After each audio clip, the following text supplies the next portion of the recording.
Okay. I am definitely not the only person thinking this right now, but it seems like the world is slowly falling apart. And by slowly, I mean relatively quickly. I don't know why, but it seems like a lot of things are piling up on each other. And you can't even sit down and talk to someone without pulling out, a weapon of some sort. It's not a good thing. It's not a good thing. Now, I know guns have a different meaning in different places. In some countries, guns are deterrents. In other countries, they are predatory weapons. But in the case of Japan, they are definitely things which the general public don't have to protect themselves. But bad people will get guns if they really want guns. Bad people will make guns if they really want guns, as was the case today. And the reporting on this guy who committed this crime, this murder, this assassination, was pretty bad. I didn't see the video. I heard it on some radio podcast or something earlier on today. And when I heard the gunshot go off, I said, he must have been pretty close to be able to make that shot, because that doesn't sound like a certain type of gun.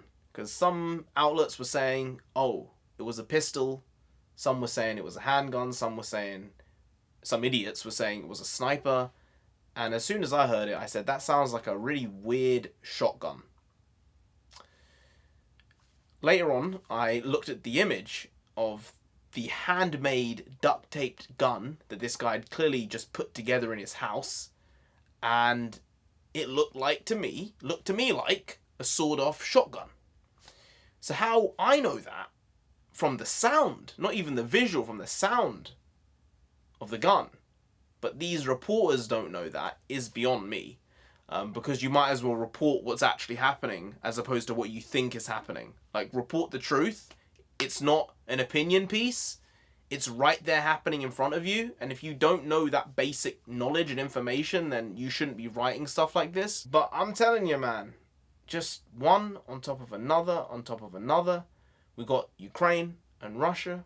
We got China and Taiwan. We got the UK going through a political mess of, honestly, Boris Johnson's own doing. He made his bed. He's got a lie in it, all right? He was a great mayor of London. Not as good as Prime Minister, to be fair. And then there's Keir Starmer, who got away with his own Partygate situation, which, I think the police have basically saved the Labour Party there in a lot of ways, because maybe they might have thought, well, if they have to go through a leadership contest at the same time the Conservatives do, the country will go into absolute turmoil. So I think they may have chosen to not fine him and give him a penalty notice for a particular reason there. Sir Keir Starmer. He's a sir. Then there's America. America just, a bit of a shit show. A lot of a shit show. One of the best political systems out there in the world, if not the best. But, some people in certain positions, a bit questionable. Been a lot of decisions being made recently that some people don't like, some people like. And when you have 50-50 split decisions, 60-40 split decisions, it's going to just inflame a lot of shit. But really, to just sum this up, just try and talk to people, I guess. I know it's not easy. Sometimes people are not very receptive. But a gun is very rarely, if ever, the answer. And violence it's not a good thing. If you could go through life without that level of violence, then most people would say, well, that's good. And I'm in that camp for sure. You don't want to be slinging out guns. We don't live in the wild, wild west, all right? As I said, different countries have different cultures with guns. The UK, we are a gun-free society. So for us, guns are weird. In America, I understand why there are guns to a degree, okay? I get it. If everyone has a gun, then you don't know who has a gun, in which case maybe you shouldn't run up on someone in case they have a gun. As I said, it's a deterrent in certain instances, but Shinzo Abe, he was a very good prime minister, to be fair. There was a reason he was in power for so long and he held the respect of the people for as long as he did. And I think he never lost an election.